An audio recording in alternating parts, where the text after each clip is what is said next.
kind of just like one of those whirlwind romances, like swept me off my feet. I was just, like in awe, and, like in that little phase in the beginning where it's like all lovey-dovey and just, you love each other so much. And so I had my son my sophomore year of college. Hi guys, and welcome to the Bad and Bougie Moms podcast, where we chat with phenomenal millennial mothers about motherhood, relationships, lifestyles, their passions and goals, and much more. I hope you guys enjoy. In the guest chair for today, we have Miss Autumn Cologne. So Autumn is a 27-year-old wife and mom of two living in Brooklyn, New York. She is an inspiring actress, writer, and the EIC of motherhood lifestyle blog She's a Wreck, which you can find online at she'sawreck.com. Autumn and her husband has been together for 9 years. Her son AJ is 7 and will be turning 8 later in the year, and her daughter Brooke is 4. If you do the math, that means she had her son when she was 19 years old, which technically makes her a teen mom. Autumn had her son her sophomore year of college, which wasn't easy, and it has been a long journey to get to where she is today. Since then, she has had her daughter, moved from New York to California and back, and also graduated with her bachelor's and started her own business. In April of this year, she stepped out on faith and left her corporate career in technology finance to pursue her passion, and by far, it has been one of the best decisions she has made for herself and her family. Are you guys ready? All right, here we go.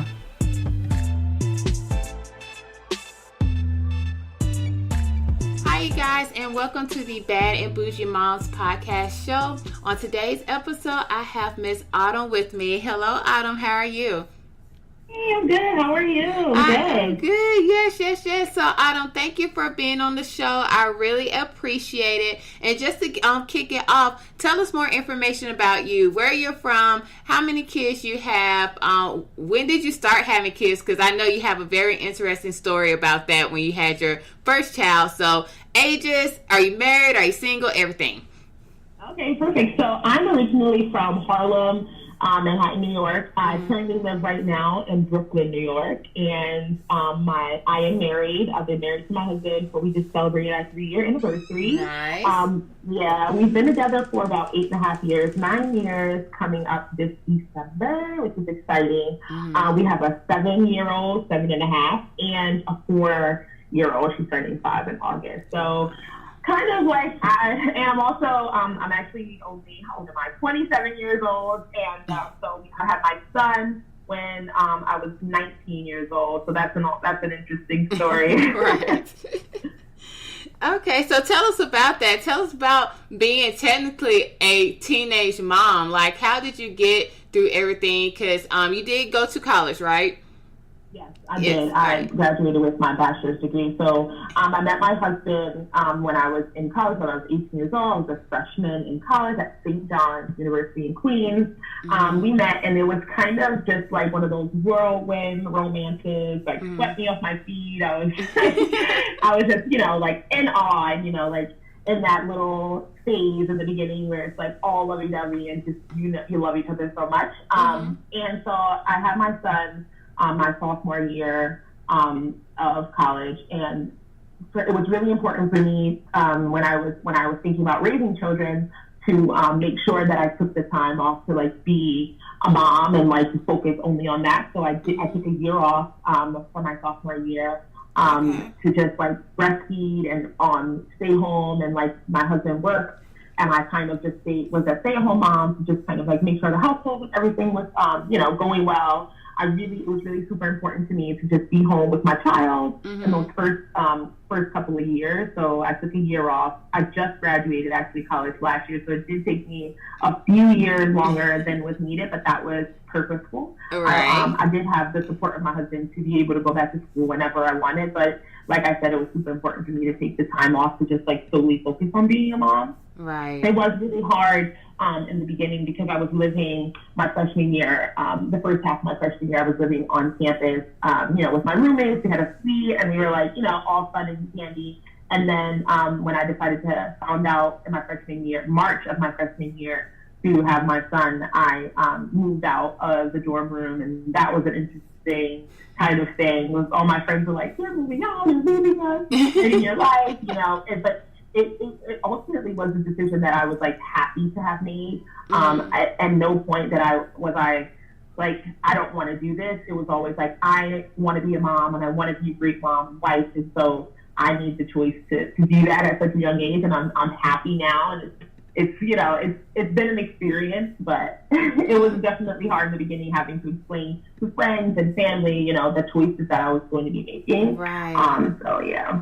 So how did your family feel as far as you wanted to take off of college? Because even though you did get finished, and you did finish, and that's all that matters. How did like your mom take it? Like she was like, okay, what are you doing? Are you sure this is the right choice? Or was she more so like, hey, whatever you want to do, you're grown?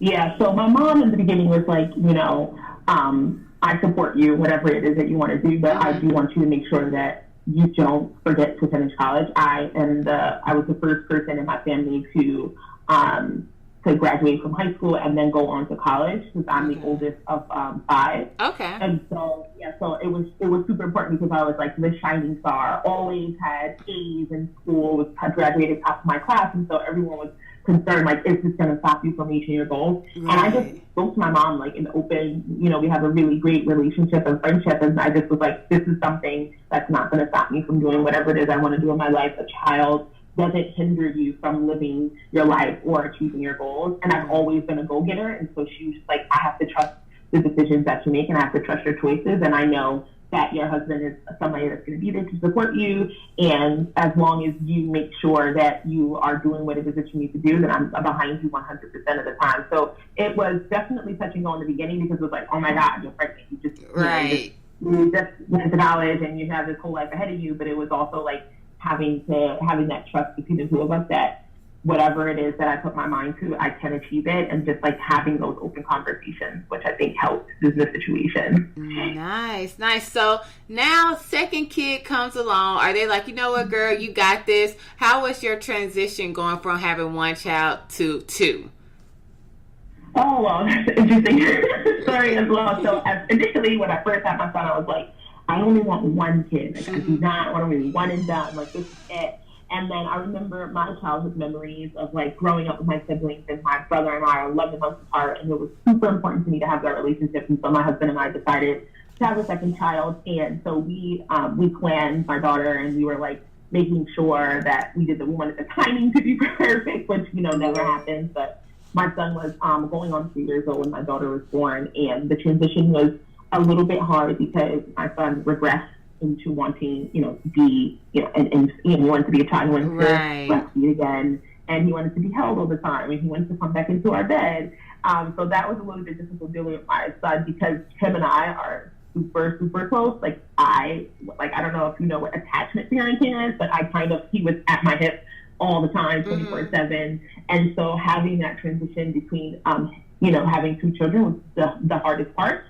Because it was having to have that balance. Like, how do I also give him what he needs as my little attachment baby, and also give my daughter the same amount of attention that she's going to need as an infant, So that was definitely difficult. So sometimes I would have Brooke, my daughter, on like breastfeeding on one side, and then my son on the other hip, like, him holding him too. So it was definitely hard, because they were both very needy and very they want to be with their mom all the time. So that was the hardest part. But I was in school with my daughter, and again, when she was born in August, I took that year off again. So I took another break. I did my sophomore year, then I took another break from my junior year to kind of just stay home with her and just be a mom to the both of them. And obviously that transition is hard, because you have 2 kids now. It's not just one. And it's just like, having to juggle and manage being a mom of 2. I hear from what I read, it's the hardest going from 1 to 2. And then when you have more than that, then it just gets easier. Yes, that's true. That's true. That's definitely fast. And I was going to say, because I tell people all the time, like, for instance, everyone knows Kaylin, my oldest daughter, she's not my favorite technically, but I call her, she's my favorite oldest daughter. Like, I had her during college, so we did have that bond and attachment. She's my first kid. She was flying colors, the most amazing thing ever. And then I had my son, which I was out of college at this time, and it's just like, okay, how, like you said, how do you give each child the same amount of love when you still have this one clinging, like, yo, it used to be just me and you, like, what's going on? So I definitely have to say it is easier going from 2 to 3, because once I had Remy, it was a wrap. Like, I knew exactly what I was doing, but from that 1 to 2 jump, it would have you thinking about life, like, girl, what did I just do to myself? Yeah, it's definitely, I mean, yeah, it was definitely, like, hard, like, having that transition with the two, but we're here now, and so yes. it's fine. Yes. And so, yeah, and another thing, so like I said, an interesting thing is, so because I had only wanted to have, like, I was, like, one and done, I did make the choice to, after my daughter, and get my tooth tied, because I was just like, this is something that I want, that I know that I want my parents to be consistent. And it was very difficult having to explain that to certain, because I was in California when I had my daughter. I'm not sure if there's a law out there, but in certain states you have to be married with a certain amount of children, and like that they put on, like, the women's reproductive system. But in California, the midwife actually asked me, she was like, what are you guys going to do for birth control? And I was like, whatever is the most permanent, or whatever is, like, can last me the longest, because I don't want to have any more children. And she was like, well, you have this option. And I was like, what? Sign me up. I'm sure you're only 22 years old. Is that something that you want to do? And I was like, that is definitely something that my husband and I have talked about before. And so we had several conversations over the couple of weeks, and we made that choice as a family to, like, make sure that, like, this was something we really wanted to do. And then when the time came, I had my daughter by cesarean. They just did it, like, all in one. And so, nice. Yeah, it was like no extra surgery needed. It was all done. Oh, man, that sounds amazing. Yeah, I'm still popping pills over here, so I can only imagine not having to take anything. Oh, it would have been a wrap. Like, it would be totally a wrap. And I think you actually answered one of my questions when I asked about would you make your mate get a vasectomy, or would you rather have your tooth side? You was like, girl, I had my tooth side. Like, I'm good. I knew that there was something, like, it was just something that I wanted to do. Like, I knew that I wanted to have, like, this is my family, it's going to be complete. And so I was like, yeah, I'm done. We don't want to do it. And we even talked about, like, doubling up. Like, okay, so maybe should he get a vasectomy too, just to kind of make sure nothing happens. Because I've heard not scary stories, but stories of people who gotten pregnant while their tubes were tied, or whatever the case may be. And I'm just like, if that happens, then it's a blessing, and the child was meant to be here. But should we just double up? You say? Right, that's so funny. All right, so you mentioned that you moved to California. How did that come about? With you being in New York for a majority of your life, what made you want to move out to Cali? So my uncle actually lives in California with his. My uncle actually lives in California with his family, and we were looking to kind of, like, get out of the city life. And so he was just like, you guys should come and visit. So we took a visit to California, and we fell in love with the Bay Area. And we were like, this is amazing. It's so much, San Francisco is a city, but it's also a little bit slower than New York. And we were going to move to the suburbs. So we were like, okay, we're just going to give it a try. So we moved out there just to kind of see if suburban life was for us. And so we lived there for about a year and a half. It obviously wasn't for us because we moved back to New York, but it was a great experience. We had the city, which was an hour away, but then we had the suburbs, which was, where we lived, which was, it was okay. It was just a little bit too slow for us. My husband had a business that he was trying to get off the ground, but being in New York was better for his business, and so we decided to leave and come back to New York to do that. But we liked it, and I always tell him, I'm like, if we ever had to move out of New York State or the tri-state area, I would definitely move back to California. It was awesome. I loved, like, being in the Bay Area. We worked in Napa, which is obviously beautiful wine country, yes. So that was also great, yeah. Nice. All right, so back to parenting. What would you consider your parenting style? Are you more so of a creative, like, when it comes to your kids, or are you kind of old school on how you were raised? I'm definitely not how I was raised. I'm, like, completely opposite. So when and that was a conscious decision. I was like, I want to raise my kids different than how I was raised. Not that anything was wrong with it, but I wanted to make sure that I was doing what was best for my children and my family. So I did a lot of like research. I didn't know anyone in my family that was breastfed. And I was at all. And so I was like, this is something that's the best for my child. So I'm going to do that. I co-slept with my kids, and I didn't do any like rice cereal. There were so many different things that I was just trying to like not do, just because I wanted to make sure I researched everything and that I was doing what was best. And so I did a lot of research as a new mom to make sure I was doing, you know, the best thing for my kids. And so I'm very creative. I call myself like the country mom. So, you know, my kids were babies. It was like, let's do everything organic. And like, you know, everything was just a little bit different than how I was raised, just because you know, that's just my own style. I do have some things that I would say that like from my mom, and that might be like, you know, like the disciplinary, like the look that your mom would give you. I have the look. I have the look of my kids. It's like, okay, you want to stop or what's going to be? Right, what it's going to be. I have that from my mom, but definitely everything was like, I researched everything just to kind of make sure, you know, it was, you know, whether it was like looking up like the new Carson laws or looking up like immunizations and making sure that I was giving my kids the right type of vaccine at the right time and making sure I was doing everything that was right for them, because things have changed, like, you know, from when we were raised, and I wanted to make sure I was doing like, you know, the best that I could possibly do. Right. Nice. So how do you spend your mommy time? How do you make sure you have time for yourself, and what do you enjoy just doing for yourself?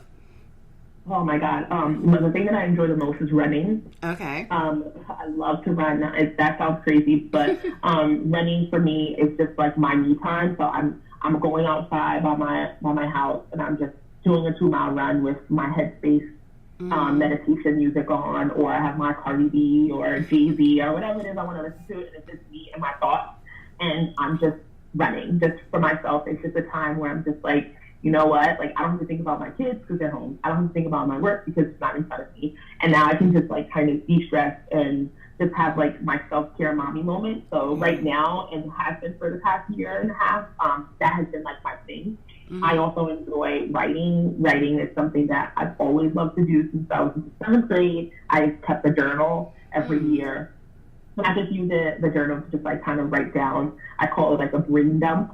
And I'm just like taking everything in my mind, everything that I'm thinking about or from the day, and just kind of like sit there and just like dump it onto the page. Right. And so it just like gives me time to kind of like de-stress and kind of release all those thoughts for the day, like right before I'm going into bed. And that's always been like a thing of mine to do. It's like a ritual. Like every night I'm writing this down. Sometimes it turns out to be like a checklist for the things that I need to do the next day. And sometimes it just turns out to be like my thoughts and my emotions from the day and how I was feeling, and just getting it like down on the paper. Nice. All right. So flipping the script again. So you mentioned that you are married and that you are in a relationship. What relationship would you give? What kind of relationship would you advice would you give to a newlywed couple? The advice that I would give is communication is key. So I think that in our marriage, we definitely sometimes have like, you know, our struggles with communication, but it's always when we get back to being able to be open in our conversations, whether it's about finances or whether it's about parenting or intimacy or what have you. It's being able to have those open conversations and communication with your partner that's going to help you along the way. Because if someone is feeling out of it or they're not connecting with you, the only way that you're going to know about it is being able to be open and talk about it, and not through text messages and not through, you know, like a phone conversation, like just sitting down and just like being like, okay, let's get this glass of wine, let's sit down and let's like talk about it, let's hash it out, let's figure it out what it is that we need to do or what we're struggling with, and just like getting through it. So I think communication is key. Nice. All right, so flipping the script again. So I'm also on your bio, you mentioned that you have started your own business. Tell us more about that. Okay, definitely. So my business is called She's a Wreck. I started She's a Wreck, which is a blog, a motherhood and lifestyle blog that I started. I started it in March of this year, 2018, but it's been weighing heavy on me for about the last 10 months. And She's a Wreck stands for WREC, stands for Women Rediscovering and Embracing Change Through Knowledge. Nice. So, yeah, it's like a little acronym. But so basically, my story that I started was because I've always suffered with like mental health, whether it's depression or anxiety, and just kind of like struggling with like the perfection of being like a mom and being a great wife and trying to also like live my best life for who I am as a woman. And in the last like year and a half, I decided to spend more time rediscovering who I am, taking more time for myself and not less time away from my family, but like not using my entire life to be about everyone else, but using that time to think of only of myself sometimes. And I think that that's okay. And so I used the last year and a half to do that. And that's how the blog kind of got started, because I just wanted to write down my experiences and write down the things that helped me throughout my my struggles.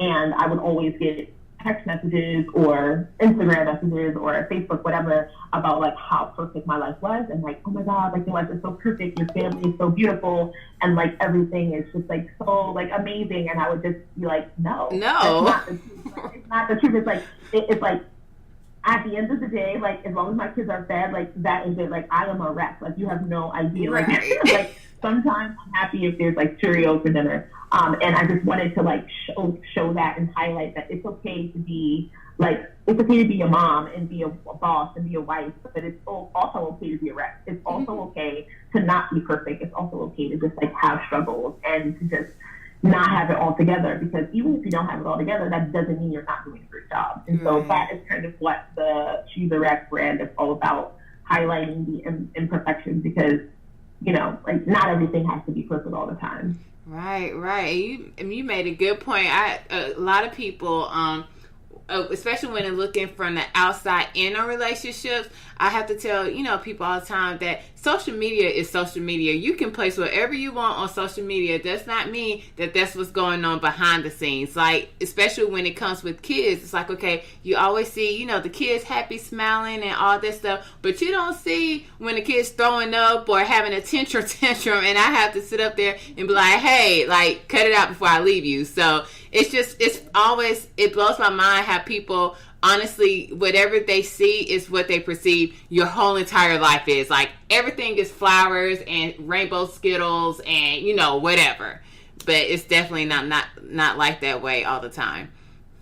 It's not. It's all about perception, and it's all about what you're choosing to put out there into the world. And so I just wanted to, like, use the platform, the social media platform and my blog and all that stuff to kind of highlight that, like, okay, yes, this picture may be perfect, but you have no idea that 5 minutes ago my daughter was in Walmart on the floor ready to have a heart attack. Like, and you know what? And that's just motherhood. And that's just what it's like being a wife. And that's what it's like to be a businesswoman, and just like highlighting those imperfections, but also showing the good side and the ugly. And so, yeah. Right. So also in your bio, you mentioned that your husband, that you are actually in an interracial marriage. How has that been for you guys? Oh, okay. So this is great. So my husband, he is Sicilian and Puerto Rican, and he was born and raised in the Bronx. And so, and I was born and raised in Harlem, which is kind of the same, really. Okay. We bring from an urban kind of environment. But the difference is that, like his parents, like the way he was raised was a lot different than how I was raised. Mm-hmm. So in Hispanic culture, sometimes like they may have a little bit more leniency on things like, I'm gonna give you an example, like homework. For me, homework is like, you need to do your work because you need to work twice as hard and you need to make sure that you're getting your stuff done. Whereas he's just like, I didn't have to do homework growing up. I just did whatever I wanted to do. And and for me, it's just like, that is just not an option for me. So we often like struggle with like things with academia and things like that.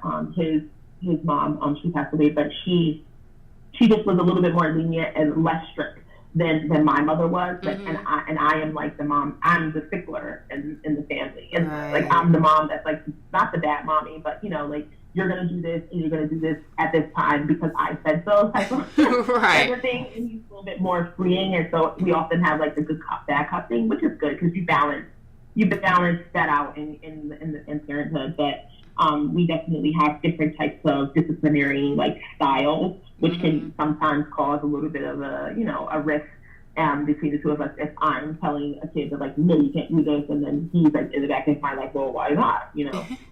So we've had that also. But when we also lived in California, we lived in a predominantly white area. Okay. And that for us was a little bit difficult because we would go into a restaurant and people would just look and stare and, you know, and just be like, okay, like, I don't know, like maybe they didn't see that before or not, but we definitely had those moments where people just like look and see like, oh, it's like, I don't know, like we're a zoo or exhibit a circus or something, but we've had people like just look and stare and just be like, what is this or what's going on, which is always awkward, but, you know, we love each other and it doesn't matter what color somebody is love, and so we just try to embrace each other and we just ignore it. And if we feel a type of way about an establishment or, you know, like when we go someplace, we just never go back. We just like, you know what, this is not for us and it is what it is. We're just going to be who we are no matter where we are. Right. So. Nice. So Autumn, who inspires you? Say that again? Who inspires you? Do you have any mentors or people that you follow or mentors in your head? Who inspires Autumn? Okay, so another thing about myself is I am like not secretly, an aspiring actress in New York. And so one person that inspires me the most is Tracy Ellis Ross. She has been my favorite forever since Girlfriends, and I love just her style and her carefreeness, like her being carefree and just being a woman that's like evolved in her own world. And then when she went on to Blackish and she was like a mom, I was like, I am Rainbow.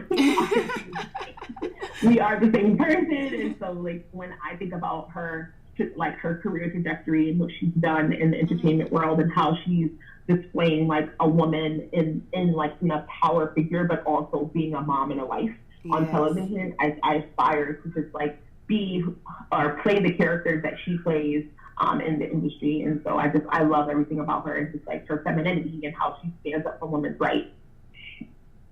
So she's my inspiration. Yes. Shout out to Tracy. Yeah, I love her. Like I love her from day one. So I'm definitely in the same boat as you are. So when it comes, matter of fact, since you mentioned you becoming, you're an inspiring actress, how is that going for you? What made you decide to go that route, and how is it so far?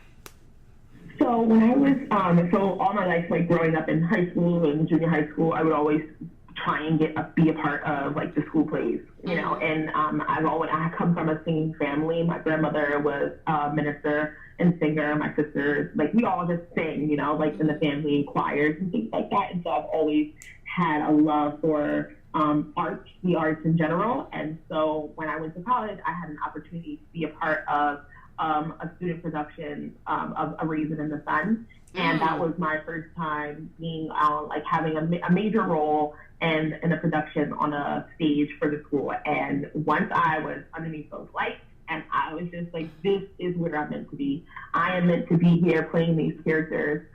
Acting for me has just been like an escape, not an escape from reality, but I love like telling the story of different people. And so I always knew this was something that I wanted to do. And then when I had children and got married and things like that, I kind of not lost sight, and it's always in the back of my mind, that I kind of didn't pursue my dreams as much as I should have, because I was so focused on family and so focused on being a great mother that I just let that part of my dream go. Okay. But as I told you before, I was on this journey within the last year and a half of self-discovery and getting back to who Autumn was and who she was outside of being a mother and a wife. And I was just like, I have to get back into my passion. I have to start studying. And so I didn't have the opportunity to not be working full time. So what I did was I would take night acting classes at different places in New York City to kind of, and whether you're acting or not, like going on auditions or in a stage or play or movie, you still need to be pursuing your acting. And so I just used the time that I had to be able to like study and hone on the craft. And so I used that year and a half to do that. And then in April, I had the opportunity to leave my corporate America job to pursue acting full time, which is great. And shout out to my husband. Shout out, right? So I've just been now, and the last couple of months, just been like going at it full force, finding auditions online and just like connecting with other people, African American women and men in the community, and just like going out there and putting myself out there, just auditioning and like doing web series and just like putting myself out there to like practice my skill, but also to like show the talent that I do have. It has been hard because the acting is like, the acting world it's just a nitty gritty. You gotta be on it 24/7. You have to live, eat, and breathe it. And so that's kind of like just what I've been doing aside from family, aside from the blogging business. Acting has just been like, okay, well, I have an audition this day, and so we're going to clear up my schedule and make sure I get to my audition. So it's been touch and go. I've had auditions sometimes, and sometimes I haven't had auditions, but it's been great so far, and I've been happy doing it, and that's really all that matters to me, is because I'm living my truth and living my dreams. So it's been great. Well, congratulations on that. Yeah, I'm excited.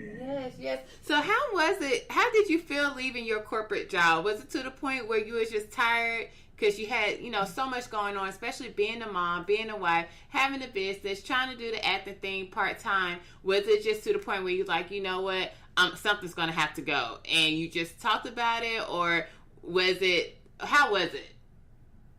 It was definitely hard, but it has been the best decision that I've ever made in my life, ever. I lived in Brooklyn, but I was working in Connecticut. And so my commute was an hour and 10 in the morning, and in the evening was an hour and 40 minutes. And so I was gone before my children woke up, and I was coming home an hour before they went to bed every night. And it was a great job. Don't get me wrong. It was like an amazing opportunity. I learned so much from working where I was. But it was, the quality of life just wasn't where it was at for me. I wasn't able to cook dinner every night. I wasn't able to pick up my kids from school. I wasn't able to have date nights or pursue acting at a level that I wanted to, or to continue spreading my message of she's a wreck, because I was so consumed in corporate America. And so my husband and I spoke about it at length for about 4 months, about whether moving on from there would be the best decision for our family. And so we just decided, okay, we're going to just save, and until we felt it was possible for us to take the leap, or for me to leave, and so that I can pursue my acting and my businesses full time.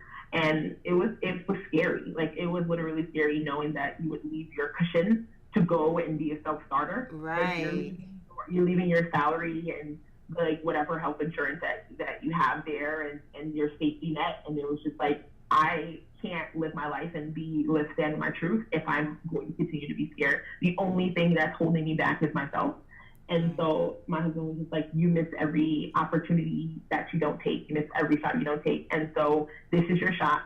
We planned as much as we can, but now it's time to move on. And so I'm giving myself now the freedom to be able to stand in my truth and live my life, because I don't have the tie down of like corporate America just weighing me down like so many hours a day. 12 hours, almost 13 hours of my day was spent in the car or working for something else that wasn't helping me achieve the goals that I wanted to achieve in my life. And so that was just like, now is the time, if anything, to just move on. Nice. Okay, I love it. It's the reason why I asked that, because I just left my corporate job back in October when my son was born. Me and Rashawn, we spoke on it as far as if I needed to become a stay-at-home mom, work on my businesses since we do have the youngest one, or will I go back to work? So we did also make the choice that it would just be easier for me to stay home. First, because the actual travel, I was also doing an hour and 45 minutes one way, each way, every single day. So my main concern was, okay, if we have this, if we have Remy, I have to drop him off at daycare, make sure the other two are picked up from the after school program.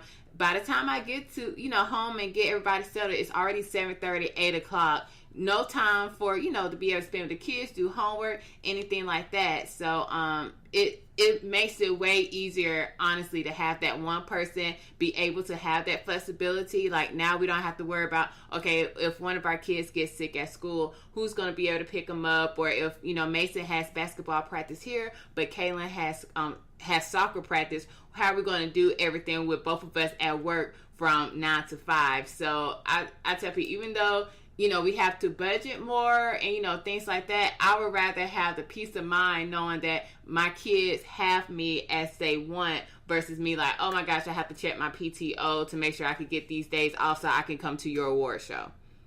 Yeah, exactly. Yeah. And it was the same thing. It was the same thing for us because my husband is self-employed as well. So he had a little bit more flexibility, but he was doing everything on his own. It was like he was at the parent-teacher conferences because I couldn't be there. He was doing the doctor's appointments and the cooking and the cleaning and the dropping off and the after school and all that stuff. And like I had done that.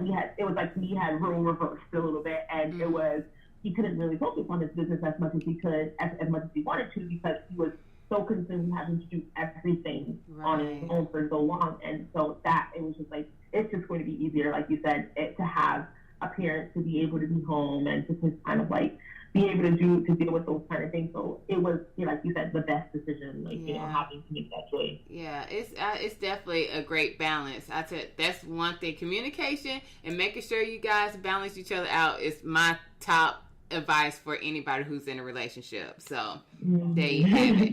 All right, Adam, so those are all the questions I had. Well, actually not all the questions. So at the end of each episode, we do a game called the hot seat. It's 5 random questions, pretty much about you, because you're our guest. Would you like to play? Yes, absolutely. Bring it on. Bring it on. All right, so first question, give us 3 of your top television shows that you like to watch right now. Okay, so Blackish. Okay. Insecure and Game of Thrones. Those are my top. Game of Thrones all season, but I still watch it. Yeah, I heard Game of Thrones is really good. I tried to get into it. I fall asleep every single time. I don't know if I'm not focused enough or what it is. I just can't get into it at all. It's a show that you have to, because I started the show, I watched the first episode, I was like, this is boring, I cannot get through it. So one of my friends was like, if you get through like the first 2 episodes, you will be hooked. And so I just kind of just was like, all right, I'm just going to, it's like a throwaway episode right now, whatever it, I'm not going to pay attention to it. And then now I'm just like obsessed. I read the books now, I've watched every season, I love Game of Thrones. It is like life for me. Yeah, those are my 3. All right. Blackish, Game of Thrones. Nice. All right. Question number 2. Name 3 things that you love about yourself. 3 things I love about myself. I love my go-getter personality. I love that whatever it is that I say that I'm going to do, I make sure that I get it done, whatever it is. Another thing I love is my smile. I love my smile. It's like my signature. I love that thing that I love about myself.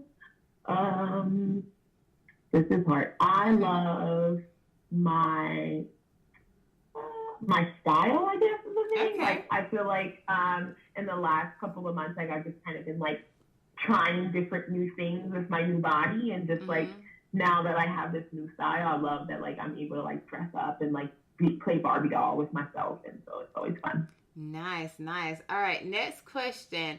Well, of course, I think I already know the answer to this. Do you have any special talents? Well, it's actually a talent.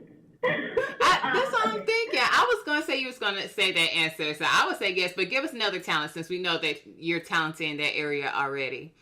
Okay, I can sing, but that is a secret talent that I do not display. I can sing fairly well, I guess, like a modest kind of person. It's kind of just something that I like to do for myself. Sometimes I'll record, or I'll sing with my daughter. We'll sing like little songs together, or I'll make up little nursery rhymes and things like that. So that's like a little special skill that I have on the side. Okay, all right. Next question. What age were you when you had your first kiss? I was 19. 19? It wasn't to your husband? Yes. My son is going to be 8 this year. I'm going to be 28 next year. Yeah, so 19. My husband and I met when I was 18, and then I had my son when I was 19 the next year. So that was when you had your first kiss ever in life? Oh, no, wait. I thought you said kid. No, kiss. That's why I was like 19. I'm like, oh my gosh. Seriously? No, your first kiss. Okay, my first kiss was, 13? 13? Okay. Yeah, 13. Yeah, I was 13. So what was I, like 8th grade?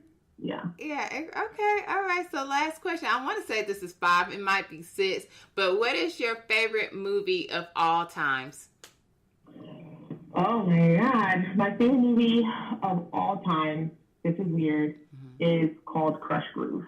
What is that? I never heard of that.